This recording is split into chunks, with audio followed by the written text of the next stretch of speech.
Hello friends, Ashok IAS में आपका स्वागत है। फ्रेंड्स, आज डे 44 है, डे 44 है। आपके नीचे सामने दिख ही रहा होगा कि डे 44 है। आज हम डे 44 का डिस्कशन करने जा रहे हैं। और आप लोगों को पता ही होगा कि हमारी जो है एक आंसर राइटिंग प्रोग्राम चल रहा है। जो नए बच्चे हैं उनके लिए मैं बता रहा हूँ कि अभ्यास सीरीज है ये, जिसमें हम लगभग 1040 प्रश्न, लगभग क्या 1040 प्रश्नों की ही प्रैक्टिस कराएंगे। जितने ये सारे 1040 प्रश्न 2013 से लेकर के 2025 तक के सारे प्रश्न होंगे। ठीक है, तो आप इसको आइडिया अगर जोड़ करके घटा करके जैसा भी हो आप लोग देख लीजिएगा।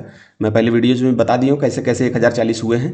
ठीक है, तो 2013 से सिलेबस चेंज हुआ था, उसके बाद से सारी प्रश्न है। तो अभी तक हमने डिजास्टर मैनेजमेंट खत्म कर लिया था। डिजास्टर मैनेजमेंट हमने मेंस के सारे प्रश्न 2013 से लेकर के 2025 तक के हमने कर लिए थे।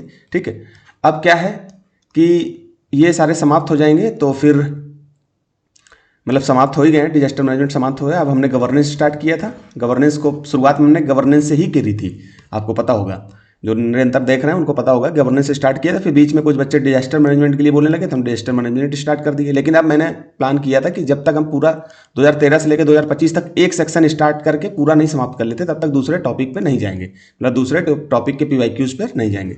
तो पहले अब हमारा गवर्नेंस भी समाप्त होने के कगार पे 2021 का है। 2021 में 3 प्रश्न पूछे गए, आज दूसरा प्रश्न है, कल तीसरा होगा। इसके बाद 2022 में 2 प्रश्न पूछे गए हैं। फिर इसी तरह से 2023 और 24, 25 तक के प्रश्न हैं। इसी तरह से हम डिस्कस करके उनको भी बहुत जल्दी समाप्त कर देंगे।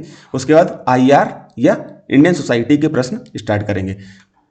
कुछ बच्चों ने IR के लिए बोला है, कुछ बच्चे इंडियन सोसाइटी के लिए बोल रहे हैं। तो जैसा भी आप लोग तय करिएगा वैसा स्टार्ट कर लेंगे। तो चलते हैं हम सीधे प्रश्न पे। तो प्रश्न से पहले हमारी जो रणनीति का हिस्सा होता है, जब भी हम तैयारी करें, आप नए अभ्यर्थी हैं तो मैं आपको भी सलाह देना चाहूँगा कि पहले आपको सिलेबस देखना चाहिए। सिलेबस हमारा डिफाइन मेंस में ठीक ठाक है। कुछ हिस्सों पे नहीं डिफाइन लगता है तो हम उस पर जो है PYQ पे मूव करते हैं, PYQ देखते हैं। तो आपको PYQ देखना है और सिलेबस देखना है। ये 2 चीज़ें आपने अगर कर ली तो फिर आपका सिलेक्शन हो जाएगा आराम से। ठीक है, तो इन सब चीज़ों पर फोकस रहना है। तो हमारा जो है यहाँ गवर्नेंस है, तो हम गवर्नेंस के सिलेबस को देखेंगे। ठीक है, इसमें देखिए 5-6 खंड होते हैं, मतलब दूसरा सेकंड पेपर है, GS2 है। तो GS2 में आप पॉलिटी, ठीक है, मतलब कॉन्स्टिट्यूशन और शासन प्रणाली अर्थात पॉलिटी, सोशल जस्टिस सामाजिक न्याय, अंतर्राष्ट्रीय संबंध ये आता है और शासन व्यवस्था आता है। ठीक है, तो ये 4 टॉपिक, 4 जो है सब्जेक्ट हैं। इन 4 सब्जेक्ट को ये एक दूसरे से कहीं ना कहीं मिलते जुलते हैं। आपको लगता है आप NCERT पढ़ते होगे, वहाँ पर भी आपको समझ में आता होगा, आपको सिलेबस में भी दिया हुआ है, अलग अलग लिखा हुआ है। तो हम इन चीज़ों को शुरू के 10 पॉइंट पॉलिटी से रिलेटेड है। ठीक है, फिर आपके 11, 12, 3 ये आपके सोशल जस्टिस से हैं, और मतलब 14 तक सोशल जस्टिस से हैं, 11 से 14 तक। और उसके बाद 15, 16 आपके गवर्नेंस से हैं।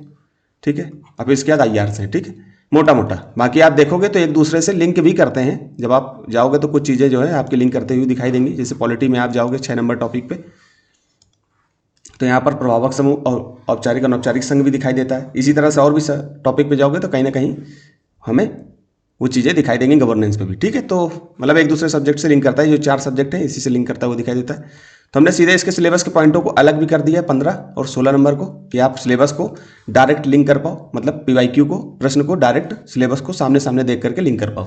तो यहाँ पर दिया हुआ है कल्याणकारी राज्य। कल्याणकारी आपको पता है वेलफेयर स्टेट होता है कि सरकार जो है, जो राज्य है वो जनहित में काम करे। ठीक है, स्वास्थ्य सेक्टर में काम करे, शिक्षा क्षेत्र में काम करे, इस तरह से कल्याणकारी मतलब कल्याण के लिए भी काम करती है। मान लो ये राज्य है, यहाँ पर जितनी भी प्रजा है, मतलब जितने भी लोग हैं, उनके हित में सरकार अगर कोई काम करती है, उनके स्वास्थ्य, सामाजिक, आर्थिक, राजनीतिक क्षेत्र में, सामाजिक आर्थिक क्षेत्रों में काम करती है, तो उसके लिए क्या हम करते हैं, उसको हम कल्याणकारी राज्य कहते हैं। मतलब सामाजिक क्षेत्र में काम कर रही है, स्वास्थ्य क्षेत्र में काम कर रही है, शिक्षा क्षेत्र में काम कर रही है, आर्थिक क्षेत्र में काम कर रही है, इस तरह से उनके हित में अगर काम करती है तो हम उसको कल्याणकारी राज्य का दर्जा देते हैं।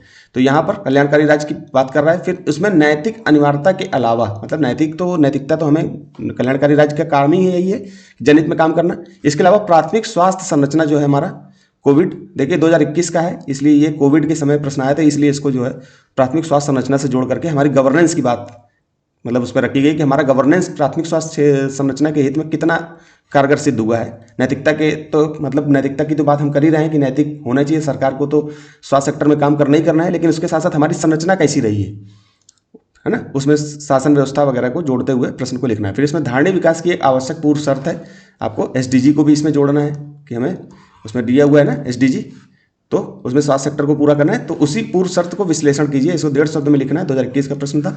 अब देखिए मैंने इसमें फ्रेमिंग करी हुई है, तो आप देख सकते हो इसको।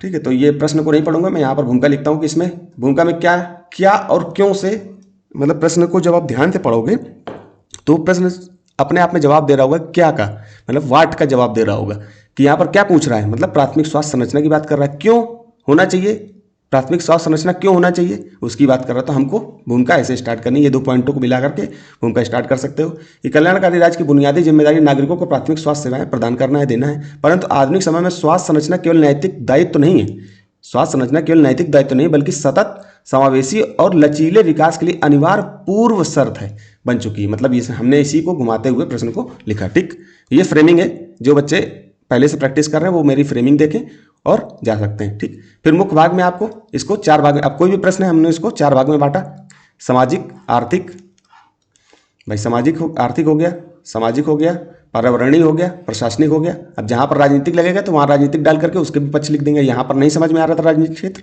तो हमने राजनीतिक क्षेत्र को किनारे कर दिया। आर्थिक क्षेत्र में हम स्वस्थ जनसंख्या की बात करेंगे कि जैसे आर्थिक आपको प्रगति करनी है तो आपको क्या करना पड़ेगा, स्वास्थ्य सेक्टर में जनसंख्या को स्वस्थ करना होगा। मतलब कि अगर हमारी जनसंख्या स्वस्थ होगी तो उत्पादन कैसा करेगी, अधिक उत्पादकता करेगी, अधिक उत्पादन करेगी, और जो उत्पादन अच्छा होगा तो हमारी जो आर्थिक वृद्धि है वो टिकाऊ होगी, टिकाऊ आर्थिक वृद्धि होगी। ठीक, फिर उसके साथ साथ बीमारी का बोझ कम होगा। भाई सरकार जो है, आप जानते हो कितना सरकार जो है खर्च करती है, आप देख ही रहे होगे, आरोग्य योजना और दुनिया भर की गरीबी हेल्थ सेक्टर में सरकारी योजनाओं पे खर्च करती है। तो बीमारी का बोझ, अभी आपने देखा 2025 तक क्या करना था, टीबी उन्मूलन कार्यक्रम चला रहे थे, उसमें सरकार कुछ रुपए दे रही थी, 1000-1500 रुपए जो है, जो 6 रोगी थे उनको दे रही थी। तो बीमारी का बोझ कम करना है, और बीमारी का बोझ कम होगा तो गरीबी भी कम होगी, जो हमारे SDG लक्ष्य को पूरा करेगी। ठीक, फिर इसके बाद सामाजिक क्षेत्र में आ गए। ठीक है, इसमें भी प्राइमरी हेल्थ सेंटर, इसमें अगर प्राइमरी हेल्थ सेंटर में ध्यान देंगे तो असमानता कम हो जाएगी। ठीक है, सबको स्वास्थ्य अच्छा मिलेगा, तो जो अमीर वर्ग है वो अच्छे से इलाज करा पा रहा है तो हम गरीब वर्ग में भी अच्छे से इलाज करा पाएंगे, क्योंकि सरकार हमको ध्यान दे रही है। अभी देखना ना आपने, जो आरोग्य योजना के थ्रू सरकार ऐसा काम कर रही है। ठीक है, मात्र शिशु स्वास्थ्य बेहतर होगा, पोषण बेहतर होगा, मानसिक स्वास्थ्य भी अच्छा होगा तो सामाजिक विकास भी हम अच्छा कर पाएंगे।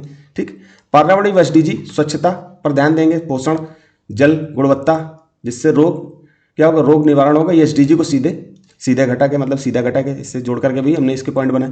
फिर प्राइमरी हेल्थ सेंटर आधारित प्रणाली SDG 3 जो स्वास्थ्य सेक्टर से है, SDG 1 गरीबी, वही जो मैंने यहाँ पर बताया, गरीबी कम होगी, अर्थात SDG 1 को हम पूरा कर रहे होंगे। SDG 3 अगर स्वास्थ्य स्तर बेहतर होगा तो SDG 3 को हम पूरा कर रहे होंगे। तो वैश्विक स्तर पर भी हमारे ये चीज़ें बाहर दिखेंगी, तो हमारा निवेश भी इसी आधार पर बढ़ेगा कि हाँ यार ऐसा वहाँ पर जो है स्वस्थ व्यक्ति मिलते हैं, उत्पादकता अच्छी होती है, तो यहाँ पर आएंगे, निवेश करेंगी कंपनियाँ।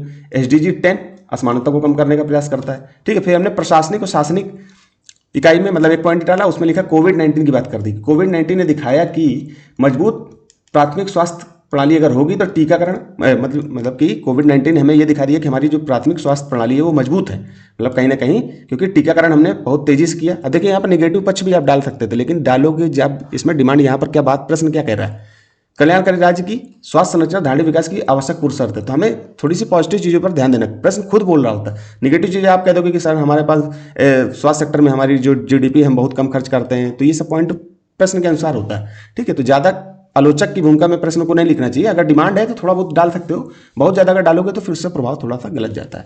ठीक है, क्योंकि अब जो एग्जामिनर होता है वो चेक कर रहा होता है प्रश्न, तो उसको भी थोड़ा सा ध्यान रखना कि हमको संतुलित आंसर उत्तर लिखना है। ठीक है, तो यहाँ पर जो हमारी स्वास्थ्य प्रणाली है वो हमें बेहतर दिखाई दी है कहाँ पर, कोविड-19, क्योंकि कोविड टीकाकरण बहुत तीव्र गति से लगा है। टीकाकरण में आप देखे होंगे, है ना, और कोविड को रोकने में भी बहुत ज़्यादा प्रयास हमारा ठीक ठाक रहा, जबकि हमारी जो संरचना है, स्वास्थ्य सेक्टर की संरचना बहुत बेहतर नहीं थी वैश्विक संदर्भ में अगर देखा जाए तो, अन्य देशों के मुकाबले, है ना।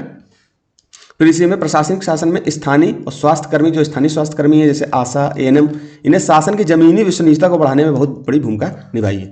फिर निष्कर्ष में हम डाल देंगे प्राइमरी हेल्थ इंफ्रास्ट्रक्चर, मतलब कि जो सार्वजनिक स्वास्थ्य संरचना है, जिस पर प्रश्न पूछा, सार्वजनिक स्वास्थ्य संरचना यहाँ पर पूछा हुआ है, यहाँ पर नहीं, मतलब प्राथमिक स्वास्थ्य संरचना ही है। ठीक, उसी की बात कर रहे हैं यहाँ पर। हाँ, प्राथमिक स्वास्थ्य संरचना यहाँ पर प्राइमरी हो जाएगा। संरचना केवल नैतिक जिम्मेदारी नहीं है बल्कि SDG मतलब कि सस्टेनेबल डेवलपमेंट गोल्स और मानवीय पूंजी, सामाजिक न्याय और आर्थिक स्थिरता के लिए बुनियादी शर्त है। ठीक है, यह कल्याणकारी राज्य की केंद्रीय धुरी है और सतत विकास का भी सबसे सुरक्षित निवेश है। ठीक, तो ऐसे करके निष्कर्ष आपने लिखा। अब देखिए जो बच्चे पहले से लिख ले रहे हैं, बेहतर तरीके से लिख रहे हैं, ठीक है, तो वो क्या करें, कोई यहाँ तक देख के जा सकते हैं। लेकिन जो बिगनर हैं, जिनको अभी लिखना नहीं आता है ठीक से, तो वो मेरे प्रश्न को लिखा है, मैंने कैसे लिखा है आप इसको देख लीजिए। ठीक है, तो 2021 का प्रश्न है, मैंने प्रश्न दोबारा नहीं लिखा है। ठीक है। तो किसी मैंने भूमिका कैसे लिखनी है देखिए, किसी भी कल्याणकारी राज्य की आधारभूत जिम्मेदारी अपने नागरिकों को सुलभ, किफायती मतलब सस्ती, गुणवत्तापूर्ण प्राथमिक स्वास्थ्य सेवाएं उपलब्ध कराना, किसी भी कल्याणकारी राज्य की। ठीक है, ये हमने कल्याणकारी राज्य की थोड़ी सी बात करते हुए लिखी। परंतु आज प्राथमिक स्वास्थ्य संरचना केवल नैतिक दायित्व न होकर स्थायी एवं समावेशी विकास का मूल शर्त बन चुकी है। ठीक, फिर क्या है, मानव पूंजी सुदृढ़ीकरण, स्वस्थ जनसंख्या उत्पादकता बढ़ाती है, हमने मानव पूंजी की बात करी, बढ़ाती है, जिससे आर्थिक विकास टिकाऊ बनती है।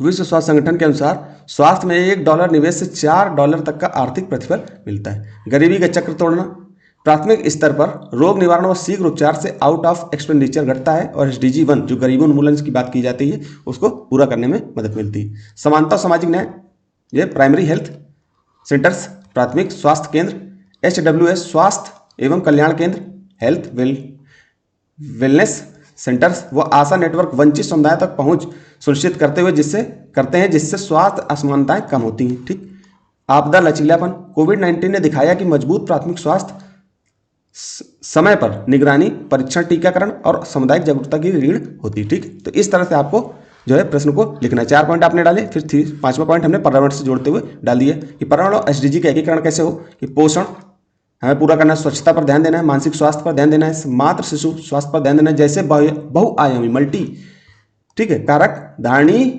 विकास में प्रत्यक्ष योगदान करते हैं। ठीक, छोटा सा निष्कर्ष डाल दिया कि इस प्रकार प्राथमिक स्वास्थ्य संरचना केवल नैतिक दायित्व नहीं बल्कि मानवीय विकास, आर्थिक स्थिरता, सामाजिक समानता और SDG की प्राप्ति हेतु अनिवार्य शर्त है। एक मजबूत प्राथमिक स्वास्थ्य ढांचा ही सतत विकास के लिए सबसे टिकाऊ निवेश सिद्ध होता है। ठीक, छोटा सा निष्कर्ष डाला और पूरे प्रश्नों का ब्रीफ दे दिया।